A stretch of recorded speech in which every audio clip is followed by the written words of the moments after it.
আসসালামু আলাইকুম দর্শকবৃন্দু।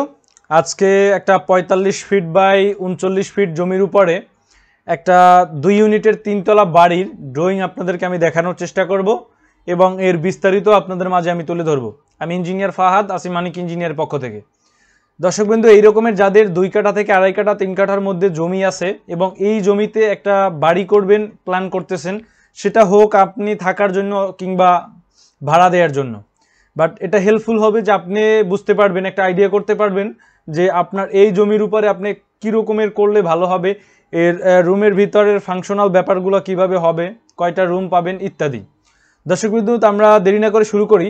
আমাদের এই বিল্ডিংটার মূল এন্ট্রিটা থাকবে হচ্ছে সিঁড়ির নিচ থেকে, মানে সিঁড়ির নিচ থেকে এন্ট্রিতে করার পরে লবিতে আসার পরে দুই পাশে ২টা ইউনিট পাবো। তো আমরা যদি একটা ইউনিট একটু লক্ষ্য করে দেখি যে এটা মূল এন্ট্রি থেকে ঢোকার পরেই একটা ডাইনিং কাম ড্রয়িং স্পেস থাকবে। এটা আমাদের ক্লায়েন্টের আসলে একটা রিকোয়ারমেন্ট ছিল যে ওনার যাতে একটা বড় একটা খোলামেলা যাতে একটা ডাইনিং ড্রয়িং স্পেস থাকে। তো আমরা চেষ্টা করছি এই জায়গার মধ্যে সর্বোচ্চটাই আমরা চেষ্টা করছি। তো আমরা এই জায়গায় ২১ ফিট ১১ ইঞ্চি বাই ১০ ফিটের একটা ডাইনিং কাম ড্রয়িং স্পেস করতে পেরেছি। এরপর আমাদের সামনের ফ্রন্ট সাইডের দিকে হচ্ছে একটা মাস্টার বেডরুম রাখা হয়েছে, যেটা হচ্ছে ১৩ ফিট ৩ ইঞ্চি বাই ১২ ফিটের। এটার সাথে একটা টয়লেট অ্যাটাচ করা হয়েছে এবং একটা বারান্দা অ্যাটাচ করা হয়েছে।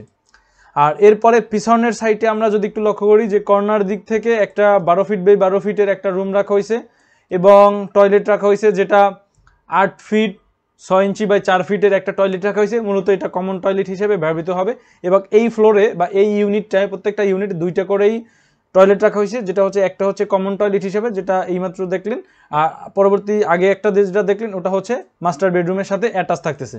আর এর পাশেই হচ্ছে একটা কিচেন থাকবে, যেটা হচ্ছে ৮ ফিট ৬ ইঞ্চি বাই ৫ ফিটের একটা কিচেন থাকবে। তো আমরা যদি খেয়াল করি যে আমাদের এই বাকি যে ইউনিটটা আছে ২টি ইউনিট সেম কন্ডিশন, সেম অবস্থায় আছে, সেম মেজারমেন্ট, সকল কিছু সেম। মানে আমরা এই জমিটার উপরে একদম হুবাহু এমনভাবে ডিজাইনটা করছি যাতে গ্রামে বা পৌরসভা অঞ্চলে এটা যাতে ভাড়া দিতে পারে, ভাড়া দিতে সুবিধা হয়। তো আমাদের ক্লায়েন্টের আসলে চাহিদাটা এরকমের ছিল যে ২টা বেডরুমের সমন্বয় যাতে উনি অ্যাকচুয়াল মানে সঠিক যাতে মেজারমেন্ট অনুযায়ী ২টা ইউনিট করতে পারেন এবং এগুলা উনি হচ্ছে ভাড়া দিবেন, ভাড়া দেওয়ার জন্য আসলে এই জিনিসটাকে করা হয়েছে। দর্শকবৃন্দু, তো আপনারা যারা এরকমের ভাবতেছেন যে আপনার একটা জমি আছে, এই জমির কিভাবে করলে ভালো হবে, তারা আমাদের সাথে যোগাযোগ করতে পারেন। চাইলে আপনার স্বপ্নের বাড়ির ডিজাইনটাও নিতে পারেন এবং আপনি চাইলে যে কী রকমের কী করবেন এর জন্য আপনি ফ্রি কনসালটেন্সি পরামর্শ নিতে পারেন মানিক ইঞ্জিনিয়ারিং থেকে। মানিক ইঞ্জিনিয়ারিং সর্বদাই আপনার পাশে আছে। দর্শকবৃন্দু, সবাই সুস্থ থাকবেন, ভালো থাকবেন, মানিক ইঞ্জিনিয়ারিংয়ের সাথেই থাকবেন। আসসালামু আলাইকুম।